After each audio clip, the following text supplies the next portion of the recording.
For the next 2 years, Alex will work as special assistant to the general manager, Doug Armstrong. 2 years from now, following the 25-26 season, Alex will become the general manager of the St. Louis Blues. In addition, Doug's contract has been extended. It had 2 years remaining, and it has been extended an additional 3 years. Doug will serve the next 2 years as president of hockey operations and general manager, and then the following three years as president of hockey operations. As general manager, Alex will report to Doug as president for the 3 remaining years of both contracts. Doug and Alex will work very closely over the next 5 years, with Doug training, teaching, mentoring, developing Alex before Alex becomes GM and well after. Over time, Doug will hand over, delegate GM duties to Alex, with Alex ultimately taking on all GM responsibilities. We are beyond excited about naming Alex our future GM. We're excited about his intelligence, his work ethic, his knowledge of the game, feel for the game, his leadership abilities, his communication skills, the tremendous respect that players, coaches, and fans have for him, and importantly, his nonstop dedication to the Blues and the city of St. Louis. And we are confident that Alex is going to be an outstanding general manager. We're also very pleased that Doug, the longest tenured GM in Blues history, with the most wins in Blues history, and one of the most successful GMs in all of NHL history, that Doug will continue as president, not only to guide Alex, but to oversee all of hockey operations. Along with the rest of the 2019 team, Doug and Alex helped to bring the first Stanley Cup to this city and to this franchise, and we are confident that they are going to put us on that path once again. Thank you. Thanks, Tom, for the kind words. And Alex, congratulations and welcome aboard. Just a little bit of history. Obviously, when Alexander retired, we stayed in touch over the last year. He's joined our staff in a variety of different ways, and I've been over to Europe on multiple occasions to meet with him, to talk to him, to travel with him, and it just became clearer and clearer that he had everything you need in a general manager except experience. And he and I have talked recently about moving back to St. Louis and taking a large role with our team. I think the easiest part for Alexander is going to be the competitive part, knowing what it takes to win, knowing what type of people you need to win. But I won't speak for him. I think he got his eyes wide open at our amateur meeting last week on things that go on behind the scenes. So for the next couple of years, it's going to be business as usual. Alexander will be with the team. He'll be out scouting with me. He'll be out scouting with our staff, and then he will take the reins. The reason that I went to Tom last year was that I try and start every decision with what's best for the Blues, and then I go down, and then the last question I ask myself is what's best for the Blues. And when I thought about staying on managing, I love managing. I could manage for at least another decade without any reservation. But the last question is that best for the Blues? And I really think that the time when I signed my 4-year extension, we were going to go through some difficult decisions with veteran players that I had the utmost respect for. We had to make decisions on players entering their prime, and I felt having an experienced hand at that point was going to be beneficial to the organization. And that 4 years extension, I think, is going to get us through that. And I think at that point, I love the Blues, and I want to do what's best for the Blues. And at that point, I think it's going to be best for someone with vision that can look past 5 or 6 years, can look 15 years into the future, can have that staying power to be here for a long time, to build not one more championship team, but Alexander's goal is to build multiple more championship teams. How it affects the next 2 years, I think, is very important. I called our leadership group last night, our captains, and I said, we've been honest that we have a plan. We have a vision on the ice, and now this is a vision off the ice. But the vision on the ice for today's players isn't about when he takes over as managers. It's about what we do this year in training camp. And I told our leadership group that I have a plan. Their job is to disrupt my plan. Their job is to put ourselves in a situation next February where we win that game that we lost last year and propels us into a spot where they've lobbed the ball to myself and our staff that you need to improve our team. We've shown you that we're capable to make a push. And that's their job responsibility. We're consistent. We're building through the draft. We did last year. We have multiple picks this year. But if our players can step up and do the job that I know they can do, we want hard decisions. We want to have to maybe give an asset we don't want to give to support a team that's pushing for the playoffs and pushing for not just making the playoffs, but having success. So that, in a nutshell, is, I think the long-term vision for this franchise is under Alex, but the short-term is under myself with Alex learning.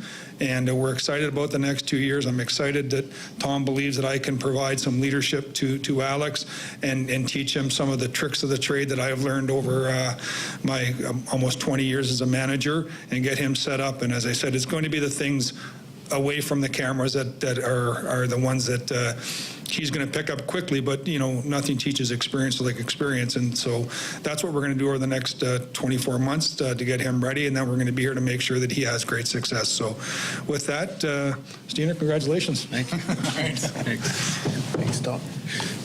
Thanks for the kind words. I want to thank Tom and the ownership group, as well as Doug, for the opportunity. I want to thank my family who continue to show me support going through this new part of my career. Incredibly excited to officially be moving back now to St. Louis with this announcement today.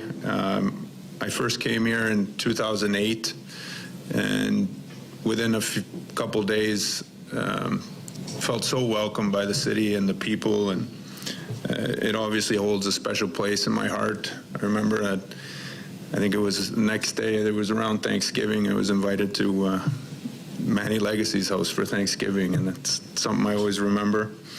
I grew up here as a player and as a man, and I really experienced some of the greatest days of my hockey career right here, and memories that I think about often, and yesterday was a great example of that as well.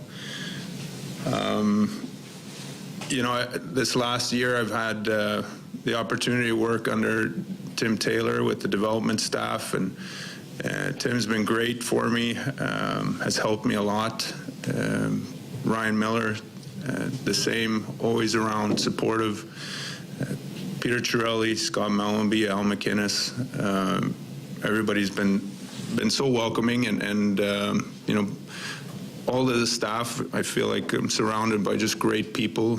And for me, going into this, to be able to work side by side with someone that I've had a relationship for over 15 years now, someone that pushed me as much as he did when I was playing, to know and expect how he's going to push me in this part.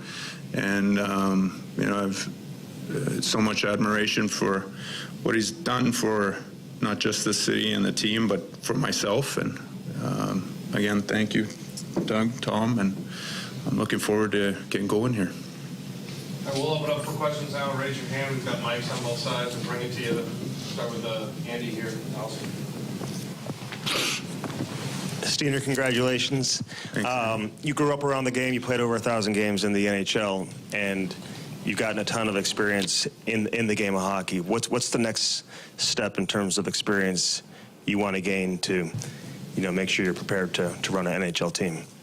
Well, I think what Doug mentioned there, like, there's only one way of getting the experience, and that's going through it. It's nothing that can be rushed. I think the one thing I've learned, growing up around the rinks with my father and obviously playing a long time, is that you have to have patience with certain things and soak up as much information as you can. And that's something that, I'm trying to be as attentive and humble to the task as well. I know I have lots to grow in, but like I said, I'm surrounded by great people, and that's what you want to work with. It's the character of the people, and I'm just really excited right now. Doug, Jeremy, you touched on this earlier, but if you could go into a little more detail. You know exactly what it takes to be a general manager in this league. You've known him for a long time. What are the characteristics? Why do you believe that he has what it takes to be a strong GM? Well, I go back to his value system, and his value system has always been related around the team. What's best for the team? Not what was best for him. He came in as a scoring player, a player that touched the offensive side of the game, and then all aspects of the game. And as our team evolved and as he matured and as father time caught up a little bit, he was willing not only to accept a different role on our team, but to embrace it.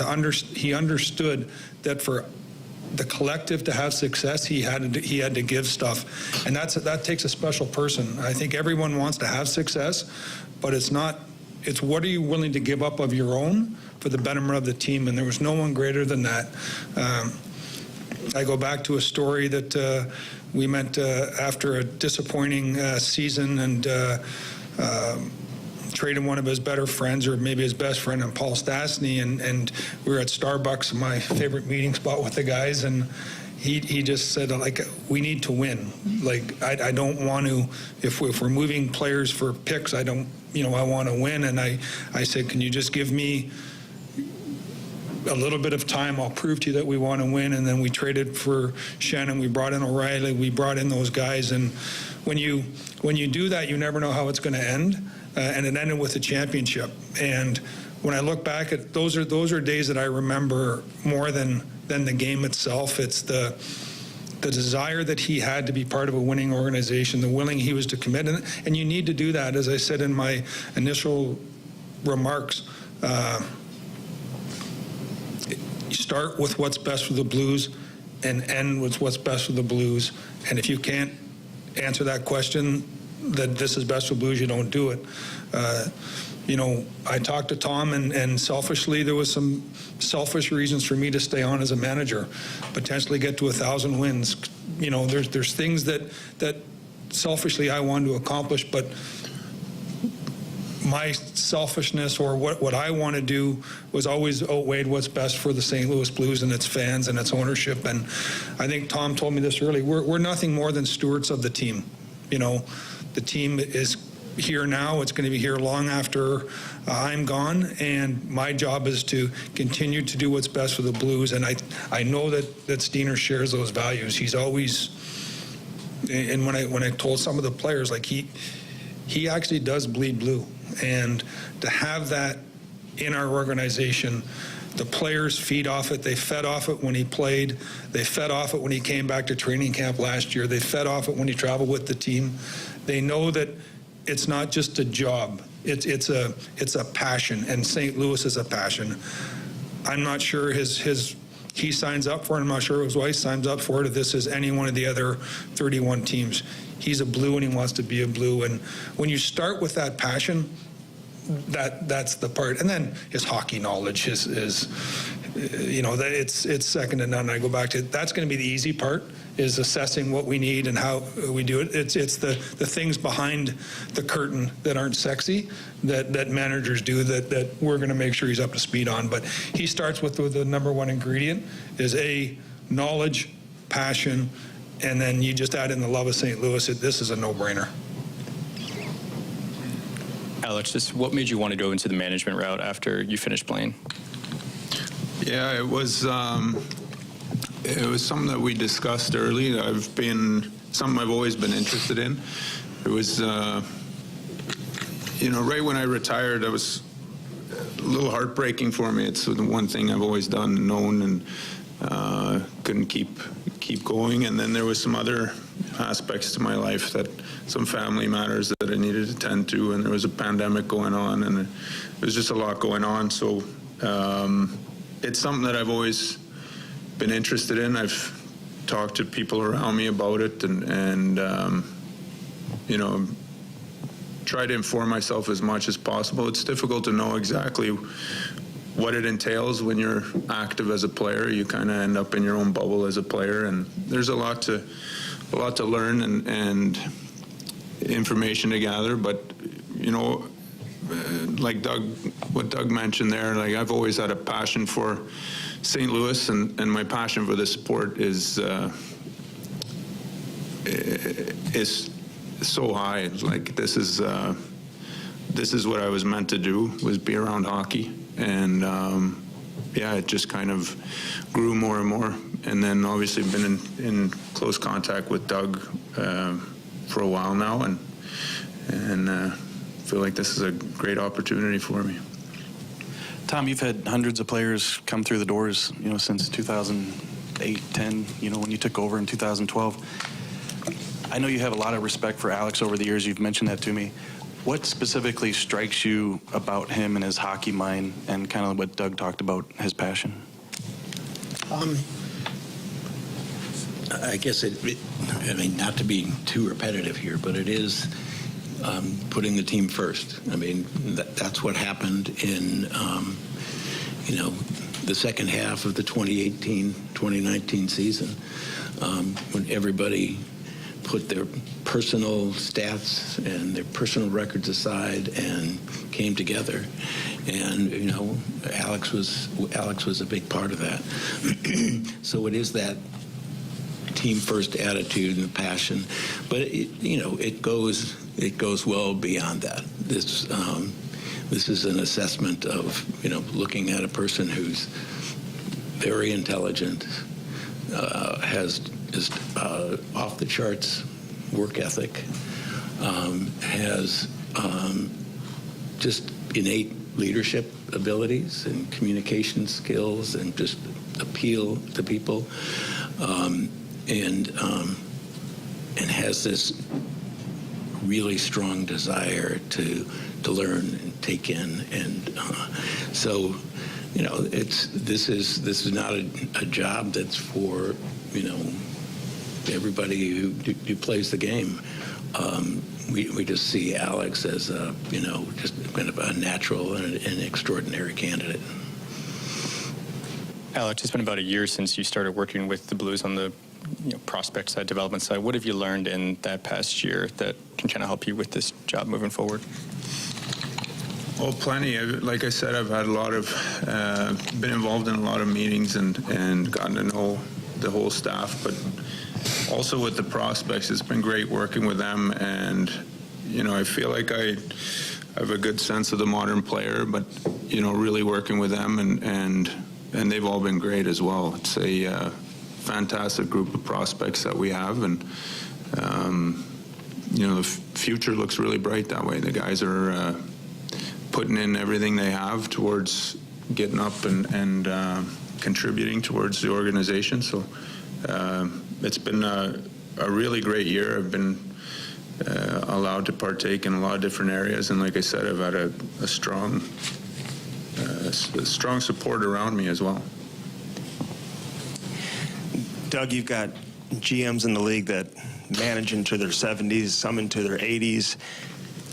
Is it difficult for you to know a few years down the road that you're going to slide over and somebody's going to be working under you? And how did you come to that conclusion that you'll be ready for that 2 years from now? Yeah, Andy, I just, you know, in 2 years it'll be 16 years. A generation of players, a generation, maybe two generations of fans have known nothing different.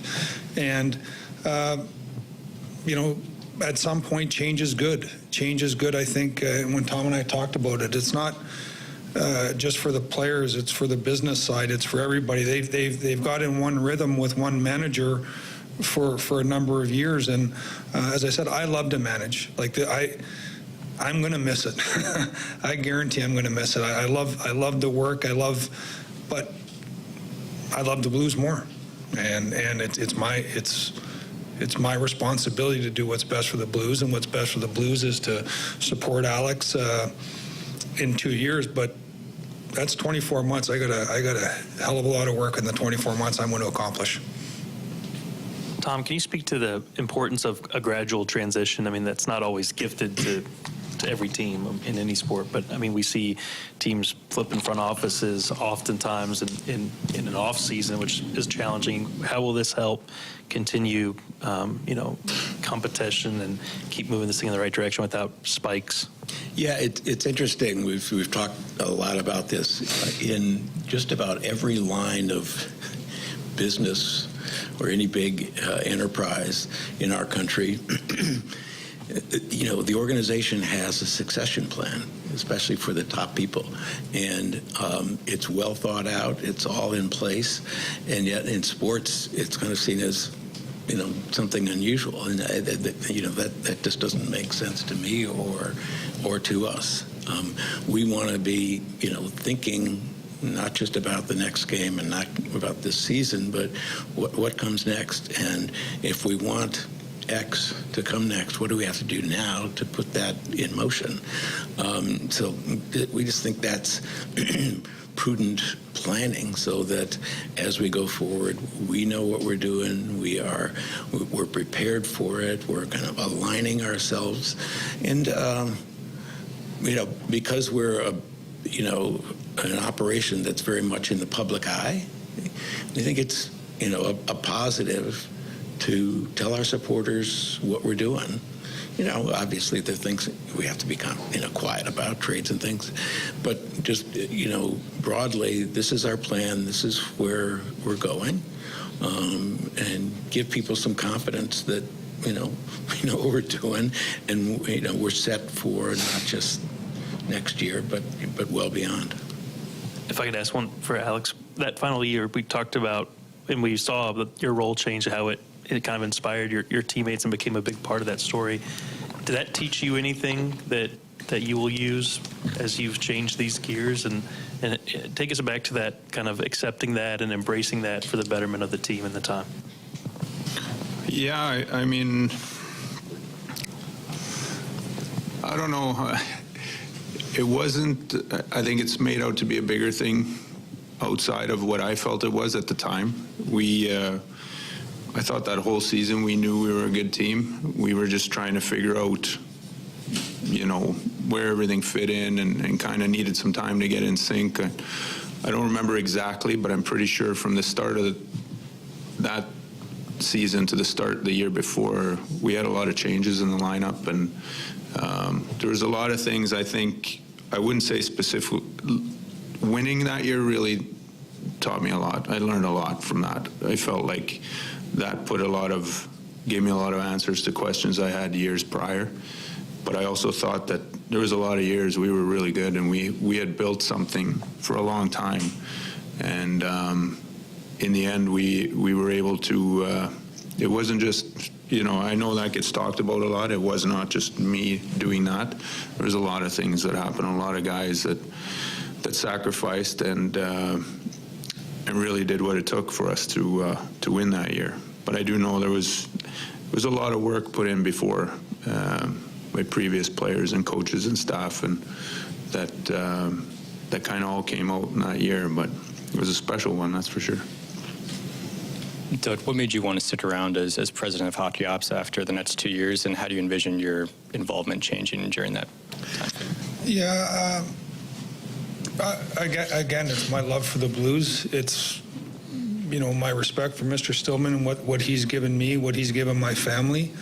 I just didn't envision myself starting over again somewhere else at that age of my life. I think there's an excitement too. If we had have brought in a manager with 1,000 games experience, quite honestly, he might not need me, But I think there's things I can provide Alex as he's learning.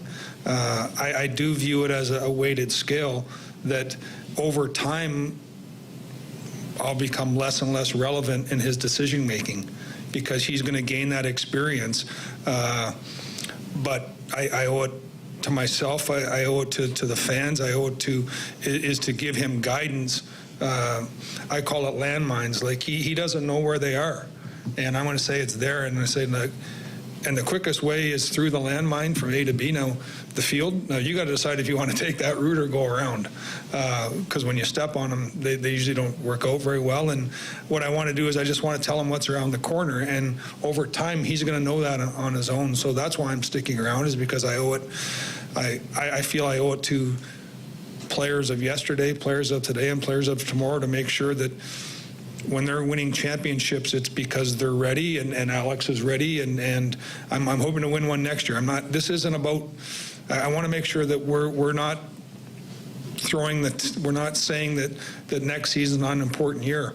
I look at Vancouver. They were coming off of a year before they weren't really sure, and then they go on a run. I look at Winnipeg, I look at Nashville, and anything can happen.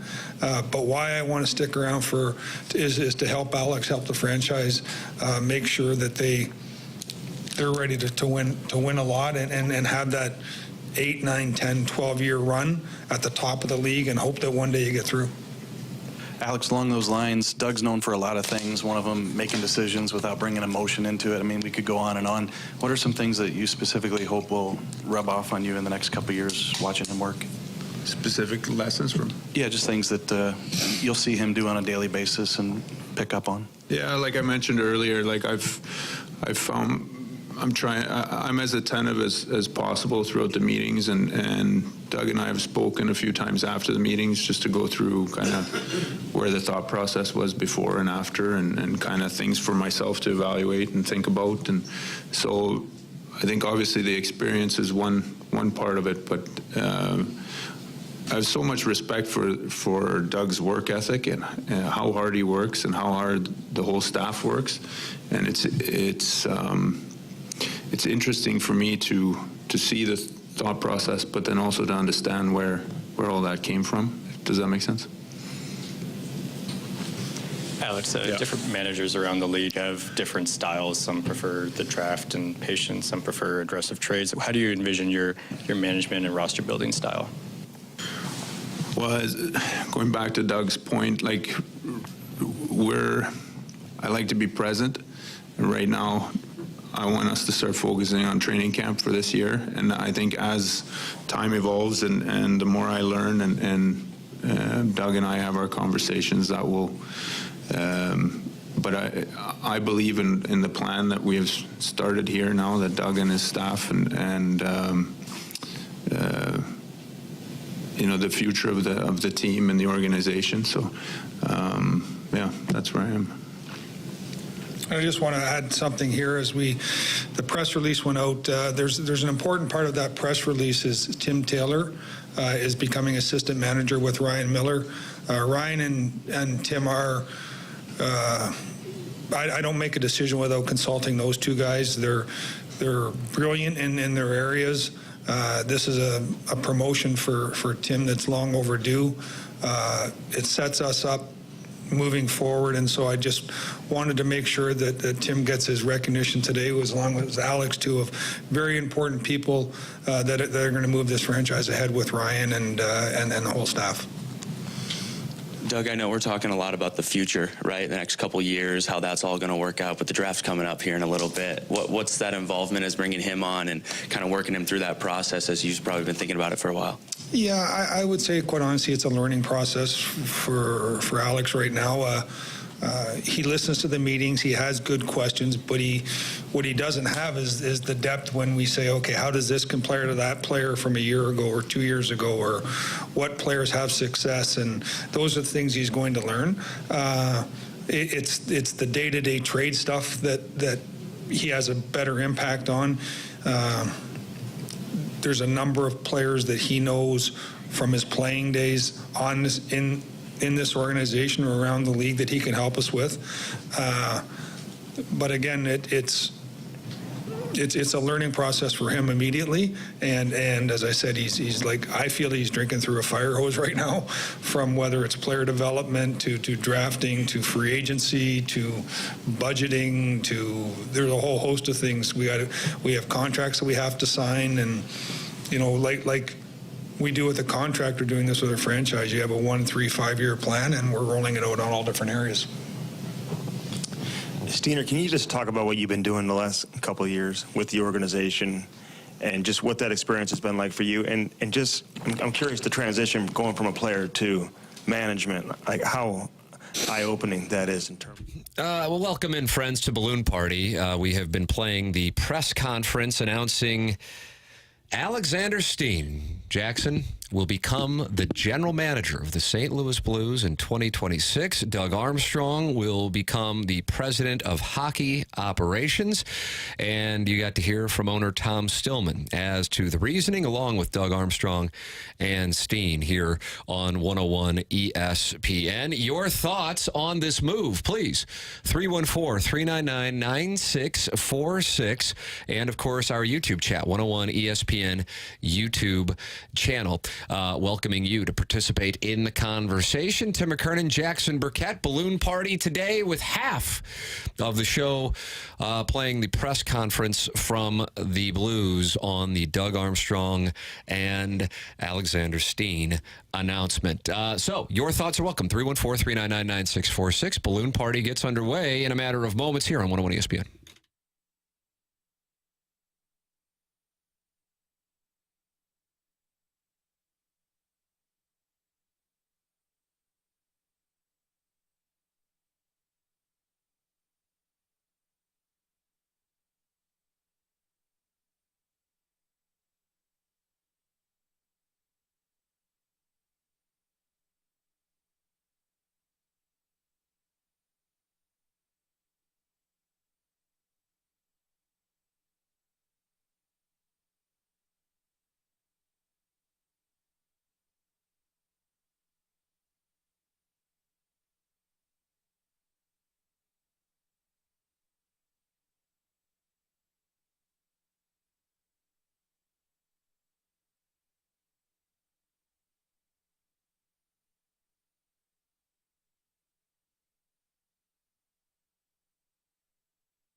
This is Action Jackson with a Sports Center update, and that's driven by Johnny Londoff Chevrolet and Johnny Londoff Autoplex. The Cardinals win last night, final score of 4-2 as they take down the Pittsburgh Pirates. Final game of this series against the Pirates today, this afternoon. Lance Lynn will be on the mound for the Cardinals. And last night, the Celtics take a commanding 3-0 lead in the series as they defeat the Dallas Mavericks 106-99. That was another Sports Center update driven by Johnny Londoff Chevrolet and Johnny Londoff Autoplex. See them at londoff.com. Chevy.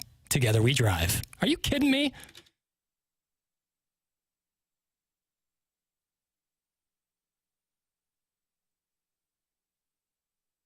Welcome back, Balloon Party 101 ESPN. Tim McKernan with you to the top of the hour for the first half of the show. 101 ESPN playing the press conference announcing that Doug Armstrong will be the GM and president of hockey operations for the next 2 years, and then he will become the president of hockey operations for the 3 years after that.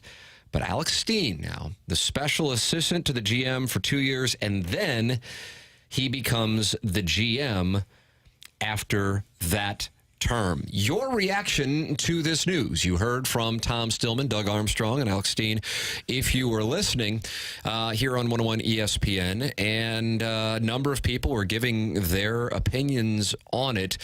Here is mine. I like it, and here is my reasoning. I think one of the reasons why people buy into the Blues is transparency equals equity. And by that, to simplify it, people appreciate when they at least feel like you're being honest with them. And hopefully, of course, you are. And when you are a fan, you like when there is a plan. Now, there are two recent examples of these succession plans that I can think of in St. Louis sports, and you don't have to go too far back for them. Jackson, I don't want to put you on the spot, but are you thinking of any? And if not, that's fine. I will carry on. I know Mozeliak is going to be done at the end of next year. That's correct. So that's one. In the role of president of baseball operations. My guess is he stays with the organization, but I don't know that. I don't know if I can name the other one. Mikey O. Ken Hitchcock. Got it. And so I think a number of people would go, well, there's been two of those in St. Louis in the last few years, and they haven't necessarily been wonderful results. Sure. And I understand that. I suppose as kind of a numbers nerd, two examples, whether they be for good or for bad, does not therefore render a plan/strategy moronic. And in this case, with Steen specifically, and then working with Doug Armstrong, but taking Doug Armstrong out of it, even though he shouldn't, because he's going to be working with Doug Armstrong. There are some guys who, while they're playing, you can tell. And I don't even think you have to have been in the position that I was in, where I was in locker rooms, clubhouses. You can tell as a fan, I think, when you watch them interact. Right. Who's kind of got this it factor, for lack of a better term. And Steen is certainly one of those guys. I loved the fact that, I mean, you had to be listening to the entirety of that, but I loved the fact that he talked about after he retired, it wasn't easy. It's not something a lot of people who are having to work into their 70s necessarily want to hear from a guy who has recently turned 40 about how he struggled with retirement. But even if it's not popular, it's honest. And I respect that, and I think some people respect that as well. Maybe not everybody respects it, like, oh, I would love to have millions of dollars in the bank and retired in my late 30s. But what he was saying, and I think what it should matter to Blues fans, is he is such a competitor and loves the game so much that he had a void that could not be filled by the time away from the rink. And so he climbed back into it. And as he climbed back into it, that which the Blues identified when he was a player, they saw off ice in his ability as now a general manager. And so what I think resonates with people, and some won't like it. Don't get me wrong, by the way. Plenty of people, I'm sure, don't like it. I think for the most part, I'm seeing positive reviews. But again, I mean, you're talking about a couple hundred people, you know. I mean, I understand not liking it. I also understand going, oh, I love the fact that they have a plan and they're transparent. Personally, that's where I fall on this. That here is a guy who while playing, loved the game, obsessive competitor, and he is a guy that the organization has identified to take it into the late 2020s and the 2030s. And Doug Armstrong is not like he's going away. Doug Armstrong will be playing a role as his mentor, as he already has, but continuing to do so for the next 2 years, and then will still be in the role of president of hockey operations. So from my standpoint, I'm on board with the move. You are carrying on a couple of different generations, one with Armstrong and one with Steen as a player, and heading into what should be, right as he takes over, around the time that, if we're being honest about it, that is when some of these prospects should be starting to have their impact on the St. Louis Blues and not necessarily the minor leagues. So intriguing, and I like it. I like the transparency, and I think that is one thing that the Blues have done, even though it's not like this has been real successful over the last couple of years, that buys them equity with the fan base. Here is the deal. Here is the reason. Here is why. Any questions you have about it, we'll sit here and we'll answer everything. Yeah. I mean, they were going on to the 35th minute when we decided, all right, we gotta do our little program here. Yeah. The young ladies in St. Louis aren't going to be able to do well if they don't get to hear my voice, certainly, but really Jackson's. I mean, you know, I'm Doug Armstrong. You're Alex Steen. And I feel like that right now. Yeah. You know, Really? I'm invigorated by this opportunity. Yeah, much like Steen, I feel like I'm ready to really kick it into the next gear.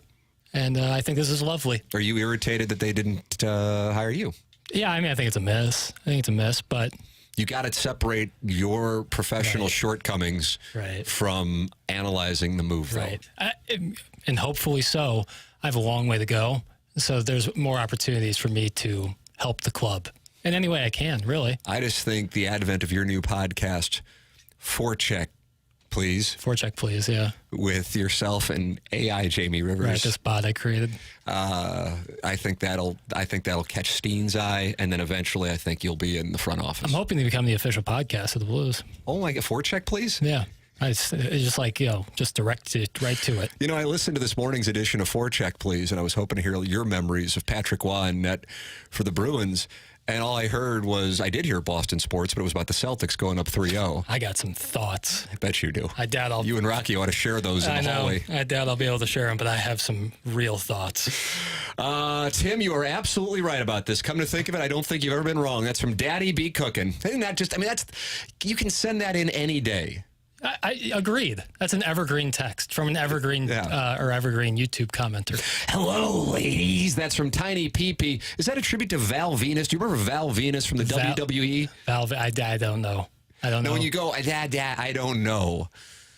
It's either a tribute to the latter years of Kirk Douglas, or you're kind of like you're pissing on professional wrestling, and I can't tell which one it was. Hey, listen, folks enjoy it. God bless. Not for me, but that's cool. Val Venus would come out, and maybe it was a take on Ravishing Rick Rude, and he would say, "Hello, ladies," just like a guy walking into Harry's in 2006. His voice sounds like a garbage disposal. That's correct. Like Nina Blackwood. Hey, Iggy. Willie agrees. Val Venus was a stud. See, Jackson? Okay. Val Venus. That's right. Boy, do we love alliteration. That's right. I agree with you on that. We talked at the end of the program. You know, I have so much equity with the listeners. And I made my observation on the standing ovation for Paul Skenes, Jackson, 2 nights ago. And I gave my master's thesis as to the standing ovations at Busch Stadium. Like, for example, if Connor Bedard had 4 goals, would Blues fans be like, wow? No, they'd throw their hats on the ice. Duh. They would probably be banty roosters, but you would have some of our friends from Southern Illinois, contrarians, just trying to start fights in the stands. So it'd be tough to hear whether or not there'd be applause. But we have a national broadcaster who has made an observation on this, and we have the audio. You'll want to hear it. It's not really an endorsement of our fair city. I, as a proud St. Louis and take events, Jackson, since this guy's from one of the coasts, probably supports him. We'll find out. You'll hear the audio next. This is Bloom Party on 101 ESPN.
Welcome back, Balloon Party 101 ESPN. Tim McKernan, Jackson Burkett with you on the program. Jackson, what's become a polarizing topic in the St. Louis area.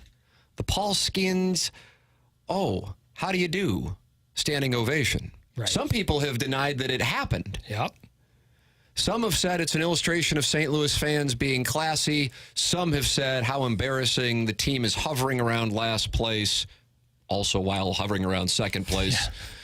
But either way, under 500 and in a scoreless game in which Miles Michaelis pitched a hell of a game, the fans are standing up and cheering for Paul Skenes. Now, with that said, it wasn't like it was 40,000 plus. But either way, Mad Dog Russo, he had some thoughts. You have the audio. I do. Here it is. I do have an issue, and I know that St. Louis is an easy place to play, but the trouble is, nobody outside of Arenado, nobody wants to go live in St. Louis. So as a result, from a free agent standpoint, is not necessarily they want to live on the coasts. They don't want to live in St. Louis, so it's not an attractive location. But here's the bottom line. The St. Louis sports fan is way too obedient. Come on. I mean, you can't give the guy... I understand he's first young pitcher, and he did a great job, and he's going to be really good. I get that. The game is no score in the top of the seventh inning, and you give him a standing ovation. How about a polite applause? I mean, can we go there instead of standing? He's not Bob Gibson, for crying out loud. I mean, Jackson... You know, I know you are a New Yorker who wants to move to San Francisco. Yeah. But I'm a meat and potatoes guy. Tam Avenue, St. Gabriel, the Archangel. Lucky enough to go to St. Louis U High. Yep. Lucky enough. And still someday might graduate from the University of Missouri. Might do it for my 50th birthday. And when you come after my hometown like that, I got to tell you, I kind of agree with him. Being honest with you. Now, the part that I didn't agree with is no one wants to play here, because I think Paul Goldschmidt wants to play here too. Yeah, there's a certain kind of player wants to play here. And you can say it's boring, but I would say more baseball centric, guys who just want to focus. But overall, to reiterate my point yesterday, which apparently was very unpopular, and on behalf of Jackson, I would like to take this time to apologize to absolutely nobody. I think it and I say it. I love hearing it. But I think this is some form of, look at us. Yeah. We're so classy. You're like duck lips in a rearview mirror on your way to Napoli on a Friday night. Not interested in the whole thing. That's where I am. I'm sure some people organically are like, man, I'm excited about this guy. It's fun to watch him pitch as a rookie. Tip of the cap. The Livy Dunn thing probably also. Very nice. But overall, I think these are always these delayed standing ovations. Like, oh yeah, I forgot. We're the best fans in baseball. We need to stand up. It's a 0-0 game. Team's fighting for its life. If you were a member of the Cardinals, how would you feel if you were watching that? That's a rhetorical question. Yeah. But you can give me your answer. T. McKernan at InsideSTL.com, and then my social medias. Yeah, my Twitter account is basically a gift depot. Yeah. It's a gift depot. Mainly the LSU mom from the 2019 National Championship team for the most part. My Instagram, not really all that active. It kind of corresponds with Ella Reese's. And then Facebook is basically a place where people DM me asking for tickets. But and a Las Vegas recommendation on restaurants, and then the name of the restaurant is Caputo, by the way, that you're asking for. Other than that, just email me and we can have a dialogue about it, but that's what I think. Now, do I think it's a big deal? No, not necessarily. I don't think the St. Louis fans are complicit per se, but I understand where Mad Dog's coming from. Unfortunately, Jackson, I'd like to give more takes, but we're approaching landing the plane. What do we have going on? We're giving away tickets or something? That's right. You mentioned tickets, and I got a trivia question, Tim. So first person to text in wins. 314-399-9646. Thank you, sir. Journey and Def Leppard tickets on the line here. There are 3 countries in the world that start with the letter J. Japan. 3 countries in the world? That's it? Yep. Wow. Japan, Jamaica, and what other country? I can't say it, though. Yeah. I think people will text this in quite quickly. So you have to shame me for finally knowing one of the answers to your geopolitical questions by going, well, of course, a South City guy can know this one. That's what that said. I mean, you did some deducing there. All right. Do we already have a winner in the? No. You're gonna have to sift through the hate text to me. Yeah. We got a winner. We got a lot. Michael B. No. We got Michael B. Michael B. Jordan. Oh yeah, this. Yes. Okay. Yes. Jordan is the answer. Jordan is the third. Yeah, country. I was on that. I'm like, God, there's only 3 because I'm thinking of Jamaica, Japan, and Jordan right off the top of my head, and that's it. Yes, those are the only 3. Yep. Jakarta is a city in Indonesia. Sounds right. Okay. Yep. All right. Fair enough. I mean, what am I not going to believe in you with the accuracy you've been spewing for the last 30 months in this time slot? Just nothing but accuracy. Thank you. Congratulations to the 618. Nick the Quick. Yeah, congratulations to Nick the Quick, you have won it. Congratulations. You are going to see Def Leppard and Journey on July 6th at Busch Stadium, and tickets are on sale now. Or you can text 314-399-9646 throughout the day to win free tickets to the show. Find all the ticket details and a bonus chance to register to win free tickets to Def Leppard and Journey at 101ESPN.com or on your 101 mobile app. Time for us to shut it down. Is Josh Innocent tomorrow? Yes. I know Jackson and I are off. Yep, Josh is in tomorrow.